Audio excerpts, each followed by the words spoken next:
This video will contain spoilers for the Pokemon anime through the ending of the Journeys arc. Contact your doctor if you experience swelling, nausea, or other complications as a result of watching this video. A lot of people have done videos about Ash's Pokemon, either ranking them in a top 10 format or making Ash's ultimate teams, but I've always felt that none of them quite get it right. I have my own opinions, some more controversial than others, and I'd like to take a stab at the concept. With the Masters 8 completed and Ash at his peak as the world champion, I think it's a perfect time to do my list. I've been working on this video since August and updating it as the new episodes come out, and I'm going to do a few things differently than most people. So before I get into ranking the Pokemon, I'd like to talk about how I'm going to evaluate them. Put simply, I'm going to have three categories: where they've been, where they are, and where they can go. For where they can go, I'm going to look at a Pokemon's power level. Think about it like the carnival game where you swing a hammer as hard as you can and try to get the ball as high as possible. No matter how well you train a Sunkern, it will never be able to match the power of a fully trained Arceus. As a result, a big factor into Ash's best Pokemon is how much raw potential they have, because that could be essential for important battles against tough opponents. You need to have the best possible Pokemon at your disposal. Even if they haven't reached this potential, it's an important measure of their value. I'll primarily look at attack power since speed and defense can compensate for each other, but I'll still look at speed and defense when evaluating. I will be considering Gigantamax, Z-moves, and Mega Evolution as part of power. This one is tough because technically any of Ash's Pokemon can Dynamax to use Z-moves.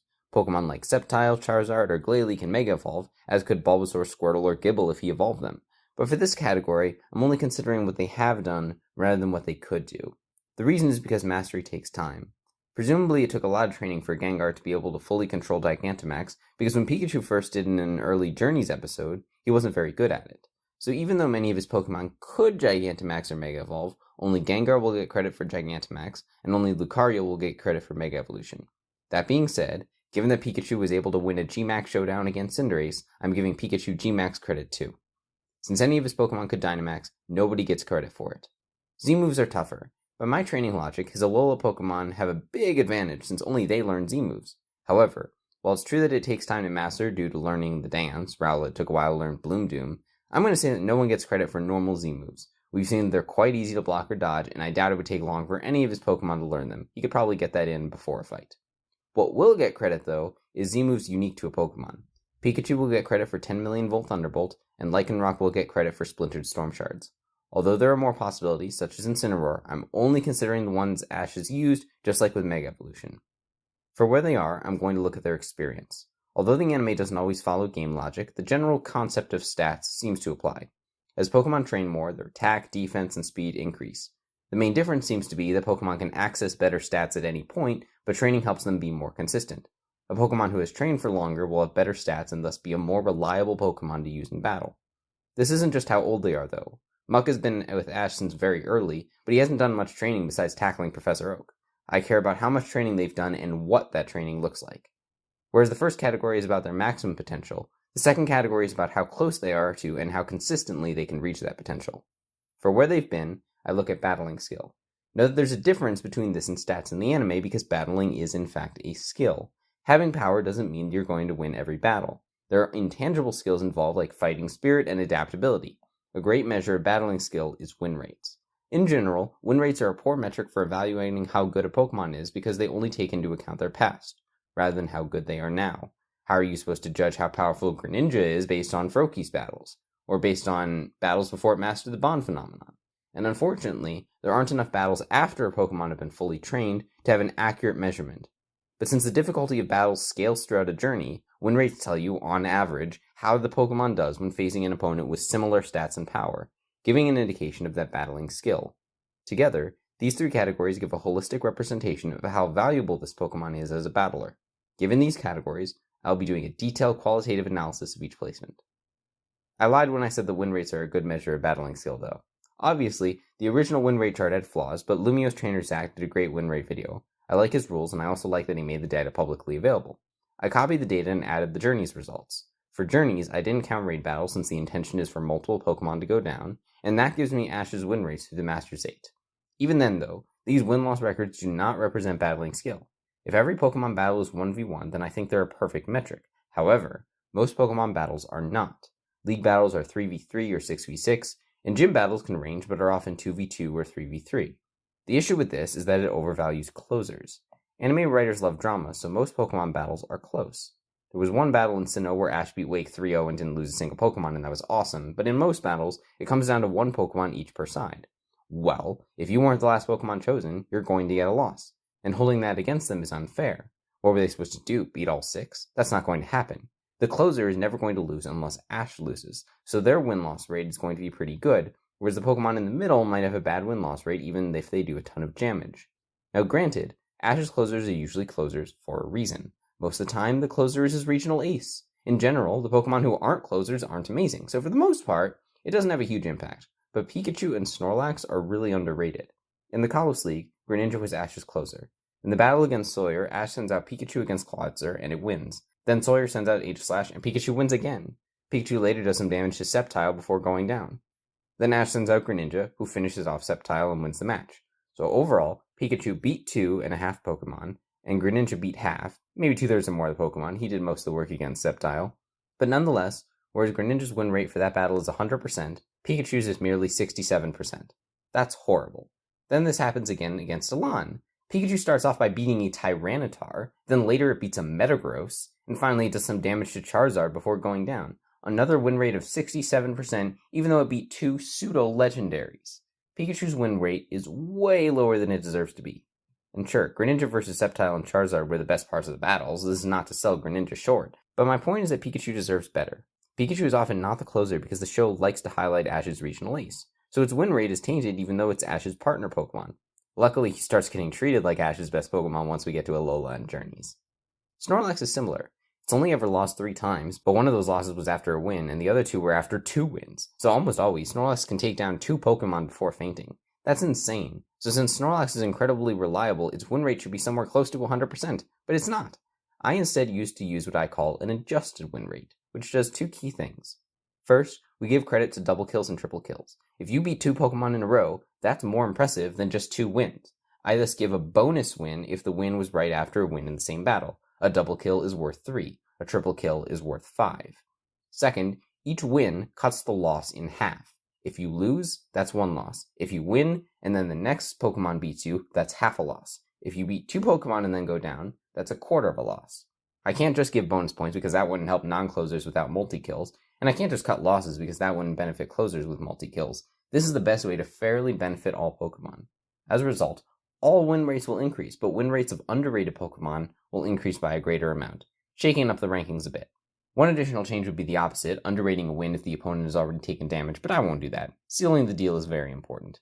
Another change is replacing my approach with an assist criteria and giving Pokemon, say, half a win if they participated in the subsequent win, but that doesn't help if Ash loses. In Zach's video, he weighs ties as half a win and half a loss. I'll do the same thing but including bonus points. A tie after a win is worth 1 win and a quarter of a loss, because a second win would have gotten a bonus point and been worth 2, and a loss would have been cut in half and worth a half. Both these numbers are cut in half since it's a tie. Rather than Pikachu and the Sawyer and Elan battles being worth 2 wins and 1 loss, it would be worth 3 wins and a quarter of a loss, making the total win rate 92%, which I think is a much better representation of how well Pikachu did in the Kalos League. He absolutely deserved an A for taking down a third of each team and damaging the ace.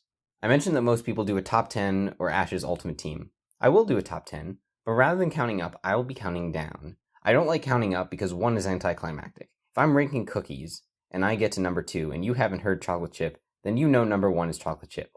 No surprise there, and there's a very obvious chocolate chip cookie in today's list. But if I count down, then every single place on the list is suspenseful, including 10th. Did your favorites make the cut? I'll also construct an ultimate team, but that's not all. I'll be constructing not 1, not 2, but 3 ultimate teams. Inspired by the Masters 8, I will be creating a quarters, semis, and finals team. Yes, quarters was 3v3, but let's say it wasn't. In most regional leagues, quarters was 6v6, so I'm constructing 3 teams, each better than the last, that Ash could use in these 3 critical battles. This has one big advantage, and that's type variety. Most people agree that Infernape and Charizard are 2 of Ash's best Pokemon. So if you're making an ultimate team, do you include both? Some people do, which is weird. Why should his ultimate team have 2 fire types? But if you don't, then you're leaving someone out who absolutely deserves to be on the ultimate team. But if you're creating multiple ultimate teams, then you can place one of these 2 on the semis team without saying they're worse than the top 6. They could be team captain, and it does make sense to distribute some power so that you don't lose before finals. Creating 3 teams creates a lot of interesting strategy considerations as well. So for this list, I'll start by rating the top 10 as well as some honorable mentions, and then using those Pokemon, I'll build 3 ultimate teams.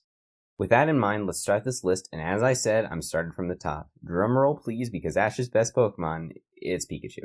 It's been with Ash the longest, it's his partner, and it's extremely powerful. Pikachu has defeated 5 pseudo-legendaries and 4 legendaries. It's defeated 3 Mega Forms and 2 Max Forms. It has 13 double kills and a triple kill, one of which was a double G-Max kill. Its overall adjusted win rate is 75%, which is 7th among Ash's Pokemon, so that's quite good. But it gets better. Remember how I said that win rates aren't a good measure of how good a Pokemon is because there aren't enough battles once they're fully trained? Well, with Pikachu specifically, there is enough evidence. I'd like to consider something I call Apex Pikachu. I'd say that around Sinnoh, Pikachu completed its training. Then it got injured at the beginning of Unova and needed to recover. It lost a lot of easy battles in Unova, like against Snivy or Panpour, and it also wasn't great for part of Kalos, losing to a Surskit and the Lucario, though it did get revenge on Lucario. By the end of Kalos, though, Pikachu was not only fully recovered, but ahead of where it was originally. I talked about how good it was in the Kalos League. By the end of XYZ, Pikachu has reached the apex of his training. So in Alola and Journeys, we have a fully trained Pikachu. In addition, Pikachu is given Z-moves in Alola, which makes it extra special. Thus, in these two regions, we have the phenomenal Apex Pikachu, with a win rate of 82%, the highest on Ash's team, and an adjusted win rate, or AWR, of 88%, being 86% in Alola and 89% in Journeys. Both numbers are incredible. People used to say Pikachu was overrated and not good as, say, Greninja, but now it's not even close. Aside from the win rate and its impressive kill counts, Pikachu now has a broken Z-move. Not only is it Pikachu specific, but it's Ash Pikachu specific. This is the only Pokemon in the whole world who can use this Z-move, and is the most overpowered Z-move ever. It's basically a guaranteed one-hit KO. It took down the legendary Tapu Koko. 3 out of 7 beams were enough to basically defeat Steven's Mega Metagross, who's one of the best Pokemon in the anime, up there with Cynthia's Garchomp and Leon's Charizard. The move also overpowered the Motor Drive of Volkner's Electivire, and in the anime it's canon that Motor Drive absorbs all Electric-type moves. This one was just so powerful that Motor Drive couldn't take it. But one gimmick isn't enough for Pikachu, because it can also Gigantamax without a Pokeball. And of course, there's the most recent revelation, Pikachu's Super Saiyan mode, which allowed it to beat Leon's Charizard, the most powerful Pokemon in the world. I'm going to assume for the sake of this video this is Pika Papao, which does more damage the better the friendship between the Pokemon and trainer. For making Ash the world champion, none of Ash's Pokemon hold a candle to Pikachu. It's been with Ash since the beginning and has the most experience. It has the best gimmicks in the whole anime. It has extremely powerful Electric-type moves as well. It checks every single box on this list. You cannot beat Apex Pikachu, so it's undeniably number 1. Ash's second best Pokemon is Lucario. Right here I know that people are going to start to get angry. As soon as Greninja isn't Ash's best non-Pikachu Pokemon, I've angered half the fanbase. In fact, once we're past Pikachu, every pick is going to be controversial, and that's why I'm counting down. I'll talk about Greninja a bunch as I go, but for now, I want to make one crucial argument. For power level, Lucario equals Greninja. Lucario and Greninja join Infernape and a few others in what I like to call the Broken Tier, a set of Ash's Pokemon that, through some mechanic, are more powerful than you'd expect that Pokemon to be. Lucario and Greninja in particular appear to be strikingly similar. In general, Greninja is a humanoid Pokemon with a thin but athletic build that's very fast. It uses Double Team to avoid attacks, and its signature move is a handheld energy-based projectile Water Shuriken that it throws at its opponent. Its other 2 moves are hand-based blunt attacks that deal a lot of damage if it can manage to get close to the opponent. Bond Phenomenon differentiates Ash Greninja from a normal Greninja in 3 main ways. First, it's in sync with Ash. Due to their bond, trainer and Pokemon become one, and Ash does the moves along with Greninja. When Greninja gets hit, Ash feels the pain, but by working together, they're able to make each other stronger. Second, it gets a stat increase. The draw of Ash's Greninja in the anime was that it essentially allowed Ash to get a Mega Evolution without a Keystone. When transformed, Greninja gets a stat increase comparable to Mega Evolution. Third, its signature move Water Shuriken gets upgraded into a gigantic Water Shuriken that can deal massive damage. Sound familiar? If you've been paying attention, you know that I've just described Lucario. Lucario is also a humanoid Pokemon with a thin but athletic build. It's also very fast. It uses Double Team to avoid attacks and has a signature move Aura Sphere that's a handheld energy-based projectile. Its other 2 moves are hand-based blunt attacks. Ash's Lucario can Mega Evolve, which results in a physical transformation that boosts Lucario's stats. And due to the Aura bond between them, Ash and Lucario become one. We saw Riolu's egg react to Ash, Cynthia mentioned it, and we've seen Ash and Lucario close their eyes and communicate, as well as Ash act out the moves. The Aura bond also allows Lucario to Gigantamax his Aura Sphere to deal massive damage, regardless of whether or not it's Mega Evolves. Ash being Aura sensitive is very rare and was set up in Lucario and the Mystery of Mew. In fact, I wouldn't even be surprised if that contributed to the bond phenomenon with Greninja.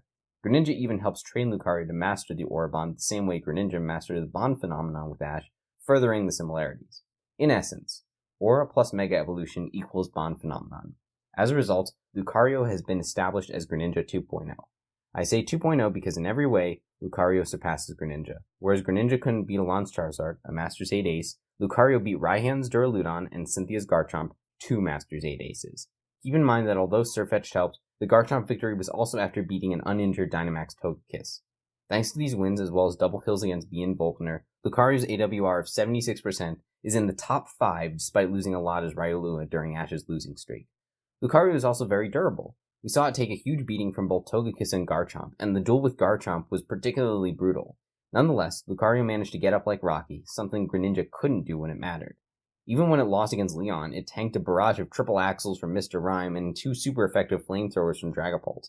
In fact, similar to Infernape, Lucario's ability to take a beating is critical to Ash's strategy, namely the use of Reversal in the battles with Cynthia and Volkner. In summary, Lucario is the exact same power level and battling style as Greninja, but its superior durability, battling skill, and resume give it the number 2 spot. Sure, it doesn't check all the boxes like Pikachu, namely the experience category, but it's certainly the top of Ash's broken tier. If I had to do this as a tier instead of a ranking, Pikachu would be S tier and Lucario would be the A+. Ash's third best Pokemon is Infernape. While I believe my picks are objective, I have to admit this makes my Sinnoh bias very happy. My 3 favorite Pokemon are Garchomp, Infernape, and Lucario, and the story of Chimchar and its role in the rivalry between Ash and Paul was brilliant writing. Infernape is obviously incredible. We saw it take down half of Paul's team, and in the showdown with Electivire, we saw how truly powerful its unbeatable Blaze can be. Notably, every Infernape has Blaze, but this one in particular has an overpowered Blaze better than any other Infernape. That's why Paul originally captured this Chimchar. He wanted to utilize this rare power. He failed though, and Ash's compassion allowed Infernape to shine and bring out its true power. The raw power Infernape can produce is arguably the best of any of Ash's Pokemon. Based on the explosive power we've seen, Infernape's Flamethrower alone is probably more powerful than any of Pikachu or Greninja's moves, and its signature Flare Blitz blows up a stadium every time. But even if you think that its raw power is a bit lower than that of Lucario and Greninja, the other categories pretty clearly place Infernape in the number 3 spot. Let's start with battling skill. I mentioned that the importance of double kills and how Pikachu is king with 13. Keep in mind, though, that this is over the course of 8 sagas. Infernape has a single saga, so by that logic, it should have about 1.5 double kills if it's as good as Pikachu.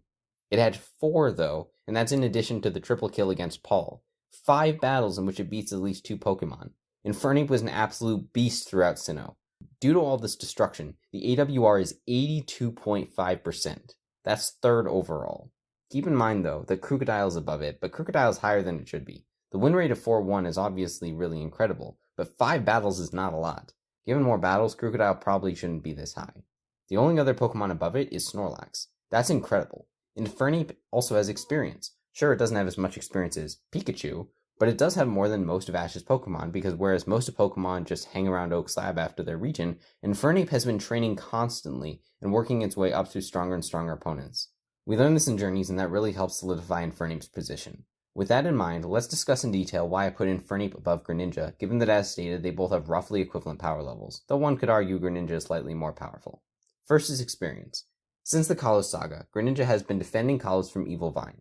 That's training, for sure, but it's not great training. If you do several years worth of multiplication tables, that doesn't make you much better at math. It might increase your thinking speed, but what really makes you get better is continuing to challenge yourself and face harder and harder obstacles. From its battle with Lucario, we know that Greninja has increased in speed, with it being able to effortlessly dodge attacks and strike through Double Team. But since it's not increasing the difficulty of its training, it's not becoming much stronger than it was at the end of the Kalos League. Infernape, on the other hand, decided to keep fighting stronger and stronger opponents to build up its power. In the Journeys episode about Infernape, we learned that it climbed up the ladder of Ash's fire types until it got bored and decided it needed a stronger opponent. Oak tells us that Infernape battled Ash's fire types one by one, most recently having a heated battle against Charizard.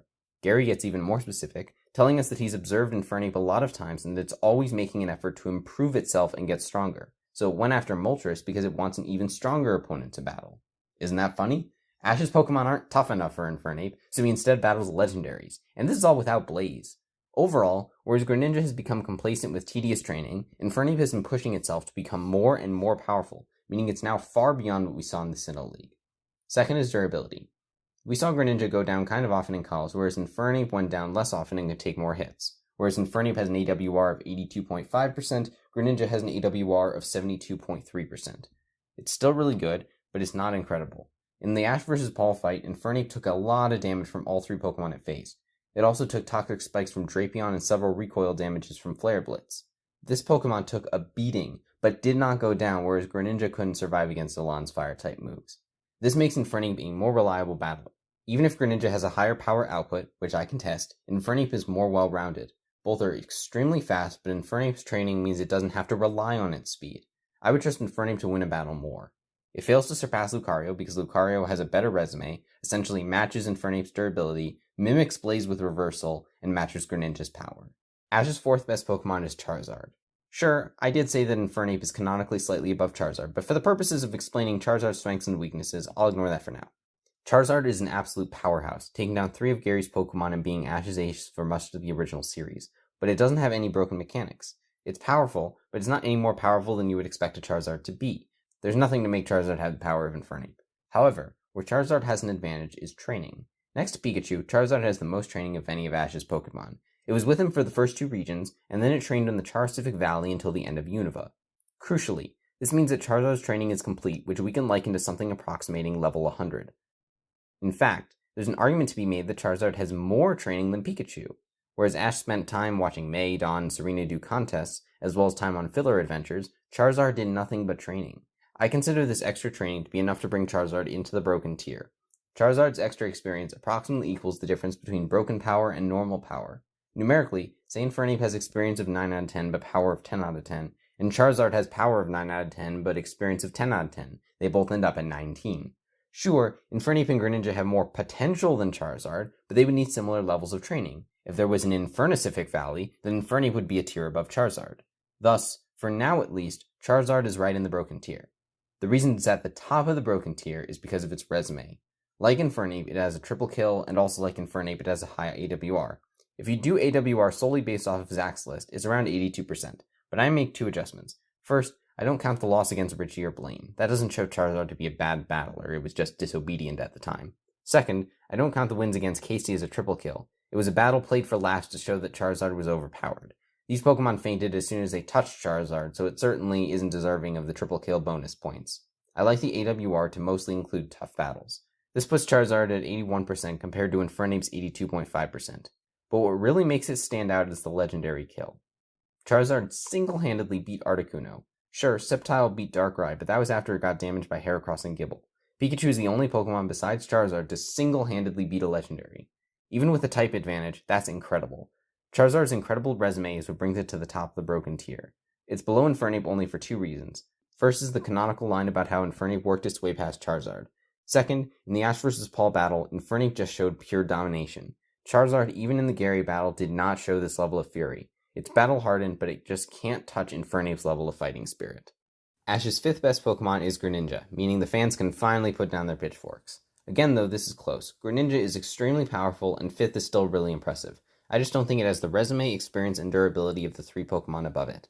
I do think it has the potential to probably be number 2 or 3 on Ash's team, just like Lucario, but I don't think it's reached that potential and think it's far too inconsistent.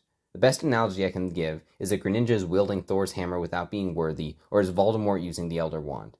It's a lot of power for sure, but Greninja has only just mastered that power and has not yet developed it fully. The Ash Greninja transformation is fantastic, and makes it one of the best Pokemon in the whole anime. Just every one of Ash's top 5 is one of the best Pokemon in the whole anime. This kid is a legend, obviously, he's the world champion. I'm making Greninja sound like a loser, but what I'm really saying is it's a loser amongst champions and a king amongst everyone else. I've already talked about Greninja's disadvantages a lot because I've been using it as a benchmark for the other entries on this list, so let's talk about its advantages. First, Greninja's power level is consistent. Infernape's power is as a result of Blaze, which only activates when it's low on health. In the rest of the battle, Infernape is normal, albeit still a monster. Greninja, on the other hand, can use the Bond phenomenon for the entire battle, just like a Mega Evolution. Like I've said though, Infernape has shown more power with Blaze than Greninja has shown with the Bond phenomenon, so overall I think it balances out. Greninja can have a good stat increase for the whole battle, and Infernape can have a massive stat increase for part of the battle. Although the anime doesn't always follow the game logic, the stats illustrate this nicely since Infernape and Greninja have comparable stats. Both have defense and special defense of about 70. Infernape has attack and special attack of 104, while Greninja has attack of 95 and special attack of 103. Ash Greninja has attack of 145 and special attack of 153. The Blaze 50% attack increase takes Infernape to 156 for both stats, which is somewhat greater than Ash Greninja. Since Infernape has an overpowered Blaze, we'll conservatively assume that it's closer to a doubling of power, making both stats 208. In reality, it's probably even greater. Infernape thus has an average attack of 104 times 2/3 plus 208 times 1/3 equals 139. Even being slightly conservative, this is only slightly below Greninja. They're roughly in the same power tier. Second, it has better battling technique. Whereas Infernape mainly trades blows with its opponent, Greninja uses Double Team to avoid attacks, and it uses its back Water Shuriken to block attacks without taking damage. Unfortunately, this technique hasn't really translated into a high AWR for our big wins. Again, the potential is not being reached. I really like Greninja, and Froakie headbutting the Pokeball towards Ash was adorable, but this Pokemon has just not been shown to be as consistently good as the other Pokemon on this list. If it beat Alon's Charizard and won Ash a League, this may have been a different story, but Greninja ends its story as a loser. Lucario, Infernape, and Charizard end their stories as winners. They won their big battle. Ash's 6th best Pokemon is Snorlax. But wait, didn't I just say that this is the broken tier? Where's the Ash Snorlax transformation? Where's the normal type version of Blaze? Ash's Snorlax isn't broken. Or is it? And before someone says it, I'm sick and tired of people going on and on about Snorlax using 6 moves. It was funny when the Aura Guardian did it as a joke, but people are now using it as a serious argument for Snorlax being one of Ash's best, and that's ridiculous. The anime has never made a big deal about Pokemon forgetting moves. Sure, they try to follow the 4-move rule, but they've never cared that much. Other Pokemon besides Snorlax have used more, and I'm sure if Snorlax were to come back, it would only have 4. That's not what makes Snorlax broken. What makes Snorlax broken is that it's designed as a broken Pokemon with a handicap, and Ash has worked around the handicap. Consider the battle against Sawyer's Slacking. Hawlucha hit it with a ton of moves, but Slacking is so tanky that it was fine. Then, it took Hawlucha down with 1 hit. Slacking is an extremely tanky and extremely powerful Pokemon, but since it can only move every other turn, that renders it normal. Broken stats are compensated with some sort of weakness. Snorlax is similar. It's really powerful and can take a ton of hits, but it's really slow, normalizing it. That is, unless we're talking about Ash's Snorlax. Ash's Snorlax, through extensive training, has managed to overcome its weakness. Look at the battle against Gary. Snorlax falls backwards to dodge a Hyper Beam, and then using its round body, it bounces right back up. In the battle against Claire, Snorlax flips midair. Using its round body, Snorlax has found a way to remain agile. Sure, it can't run around the battlefield like Pikachu or Greninja, but it can dodge moves and be agile like them. As a result of this, Ash's Snorlax is incredible. I've talked about how all of its losses are after taking down a Pokemon with it, and how it often takes out 2 in a row. In the battle against Greta, it took down 2 fighting types in a row. Snorlax is so tanky that it can take a barrage of fighting type moves, stay alive, and use powerful attacks to take down the fighting types. Ash has an absolute beast. Any Pokemon with 3 double kills and no real losses is absolutely in the broken tier, even if they don't have any special mechanics. But if you don't believe me, let's look at the stats. Snorlax's normal win rate is 79%, which is pretty good. That's second to Crocodile. But its AWR? Brace yourself, because our pal Snorlax has an AWR of 93%. That is unbelievable. It basically has a 93% chance of winning a battle. Even if you exclude the Pokemon Sumo matches, the AWR is still 92%.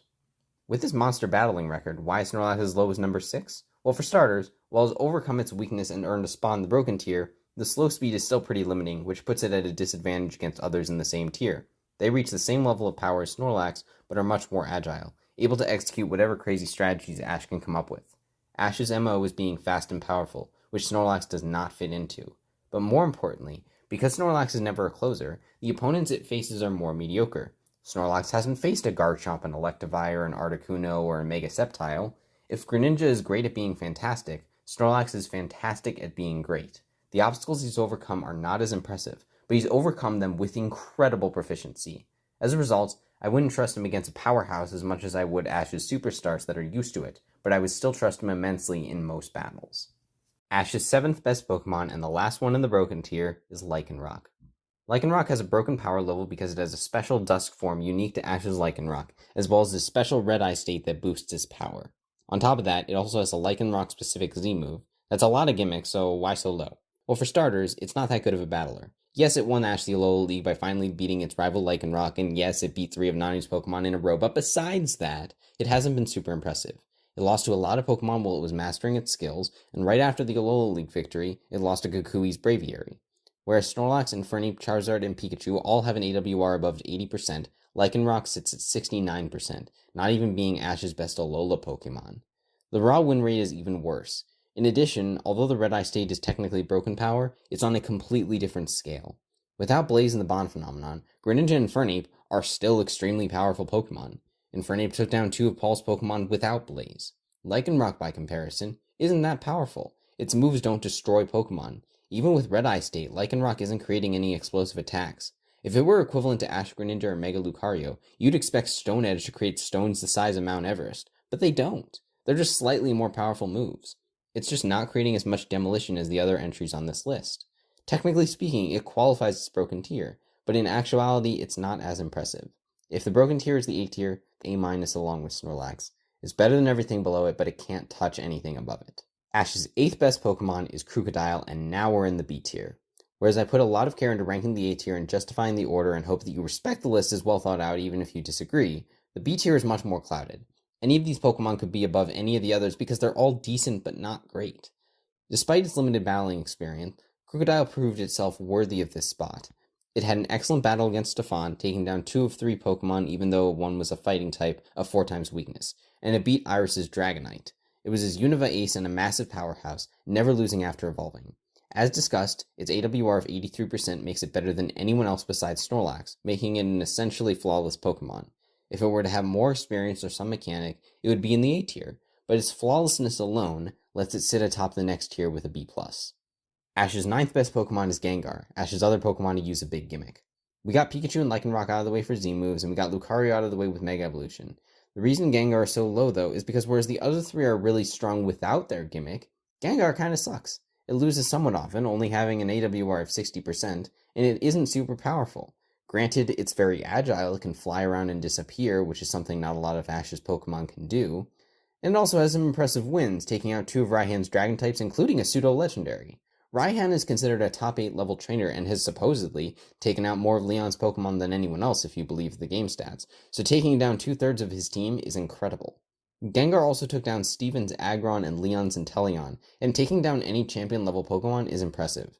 Furthermore, Gengar has an excellent fighting spirit. It fought through Roserade's Leaf Storm to get off a Shadow Ball, it fought through Spiritom's Sucker Punch to land a Dazzling Gleam, and it fought through Inteleon's Snipe Shot to get off a Shadow Ball. Even if Gengar gets hit, that won't stop it from dealing damage.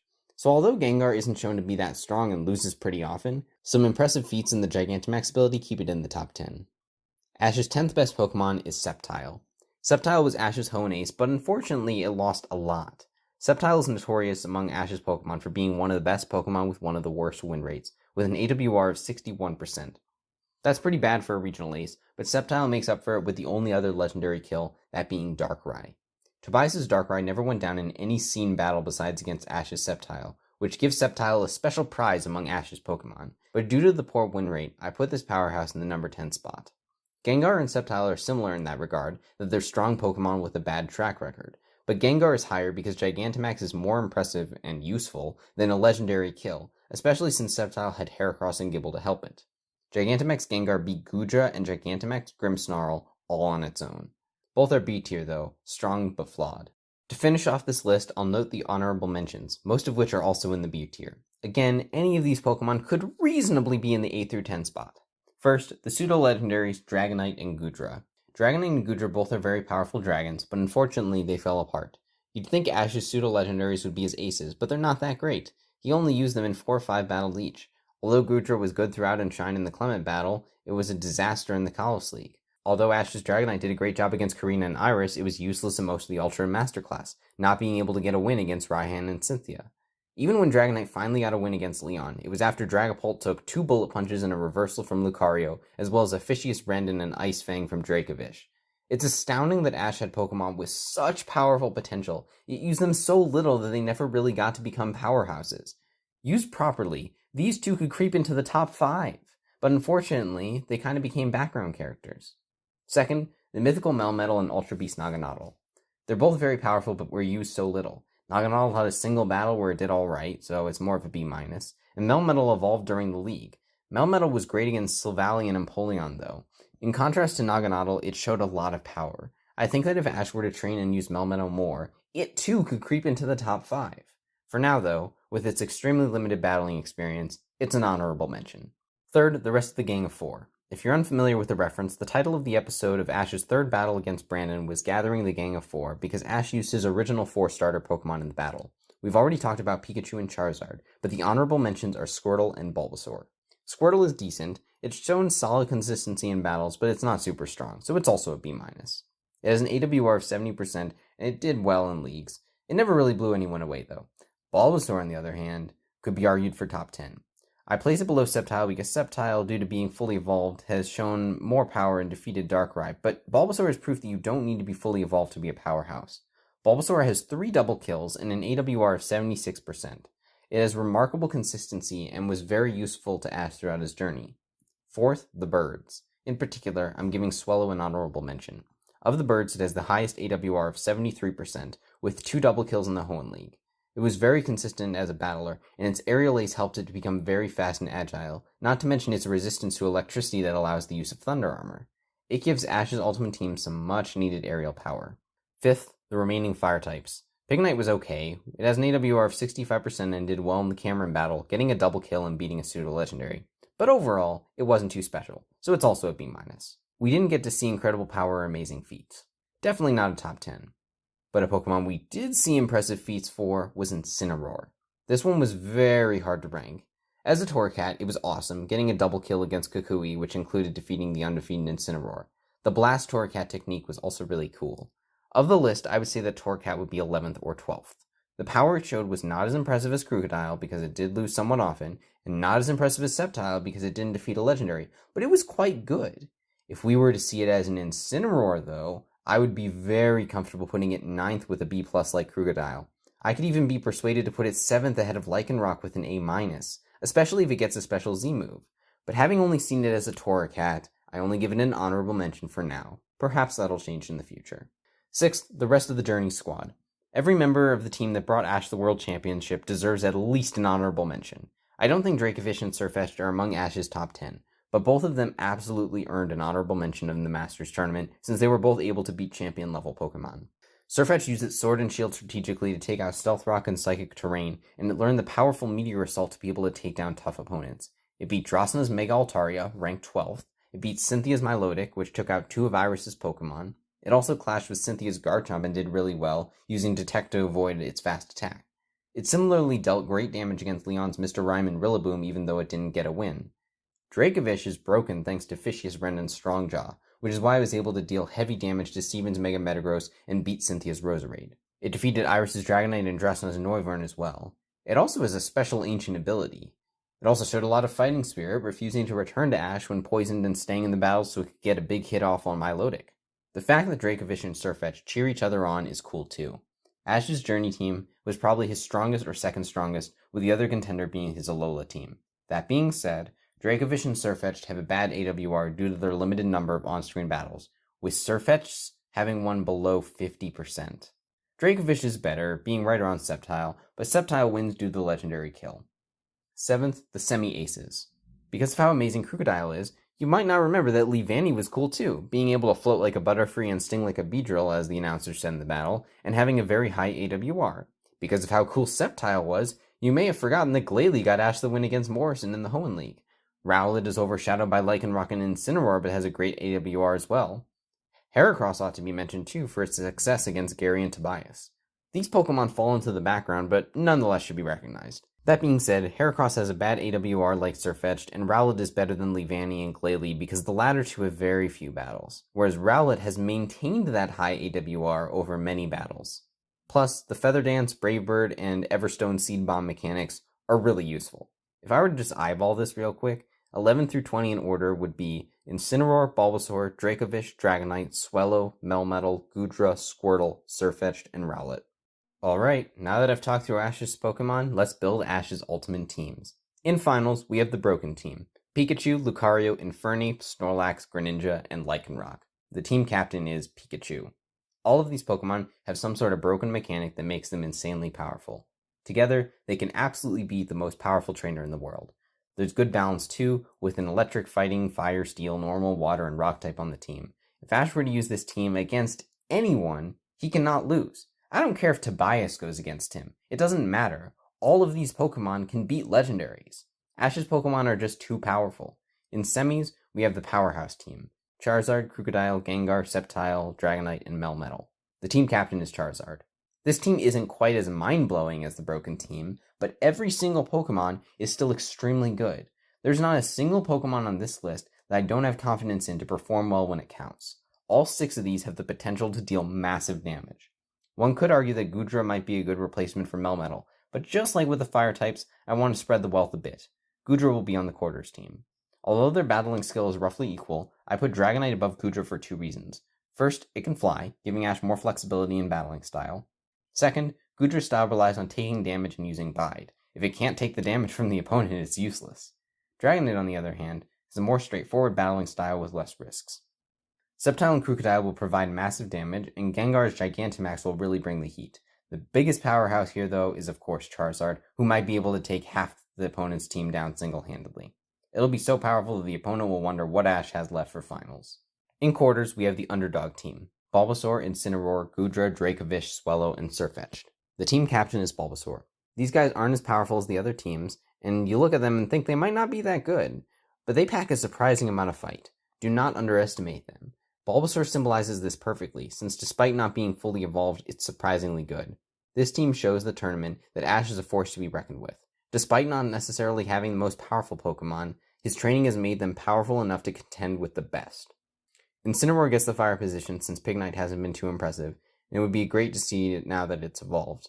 Swellow brings some much needed flight to this team as the best bird, whereas the semis team had Charizard and Dragonite. As mentioned, his other pseudo-legendary Goodra gets the dragon spot. Goodra setting up Rain Dance also sets up Dracovish, who has beaten a pseudo-legendary and has nearly broken power. Squirtle hasn't shown enough consistency or power for this spot. Finally, despite Sirfetch'd having an unfortunate battling record, the incredible skill it showed in the Masters 8 gives it a spot here, meaning that Ash's entire Journeys team rightfully makes the cut. It also makes sense to have Dracovish and Sirfetch'd on the same team given their bond. With that, I'm concluding my analysis on Ash's best Pokemon. There was a lot of work and planning put into this, but I'm open to suggestions. If I made a mistake or you think there's something else I should consider, leave a respectful comment and I'll consider posting an update video if there are enough notable changes, like if Lucario suddenly gets a lot of extra training by going to Paldea. Lastly, I'd be stupid not to advertise my main YouTube channel, where I do stop motion and 3D animation. The link is in the description. This video is on my secondary channel, which I use to host things that might have copyright concerns. For example, I also have a video montage of Tony Stark's MCU character arc on here. Let me know if there are other things that you'd like to see me do in the future, preferably about movies or the Pokemon anime. Thanks for watching, and I hope you enjoyed.